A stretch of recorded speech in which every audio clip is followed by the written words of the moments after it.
Bonjour et bienvenue au musée du beurre. Nous allons découvrir aujourd'hui une passionnante vérité sur le beurre irlandais. Nous pouvons voir tout d'abord un premier tonneau qui servait à stocker le beurre au XVIIIe siècle. Ce dernier était fait en bois de bambou et en racines de platane. Et nous pouvons voir ici la route des exportations internationales de beurre irlandais au XVIIIe et XIXe siècle. Le beurre partait de l'Irlande pour aller jusqu'en Australie, en Inde, en Amérique latine ou même en Amérique du Nord. Nous pouvons voir tout d'abord comment était fabriqué le beurre à ses débuts. Premièrement, les femmes prenaient et accrochaient du tonneau en mettant du lait à l'intérieur et le balançaient. Et selon la pleine lune, ça faisait du beurre. Par la suite, nous pouvons voir que le beurre était sacré chez les Vikings.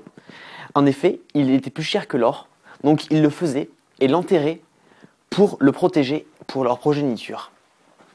Ensuite, nous pouvons voir comment était conservé le beurre et créé le beurre par des vaches particulièrement moches à leur époque.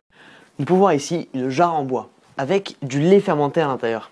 Le lait a été particulièrement bien conservé, il s'est fossilisé même avec l'âge, le temps, la terre, parce qu'il était enterré par les Vikings.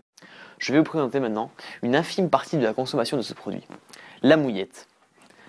Ici, une tasse qui servait à tremper les mouillettes dans le thé ou le café du matin à l'époque médiévale. Je vais maintenant vous présenter un expert mouillette. Bonsoir Richard. Bonsoir Richard. Parlez-nous plus de cette mouillette médiévale. Eh bien écoutez, à l'époque, la mouillette était pratiquée par tout le monde, que ce soit les paysans, les chevaliers, même le roi était un adepte de la mouillette. Mais pouvez-vous nous en dire plus? Quelles étaient les caractéristiques de cette mouillette? Il faut retenir trois choses essentielles. La première, c'est que le beurre provenait systématiquement de vaches. La deuxième est que l'herbe utilisée pour la mouillette venait uniquement des pâturages irlandais.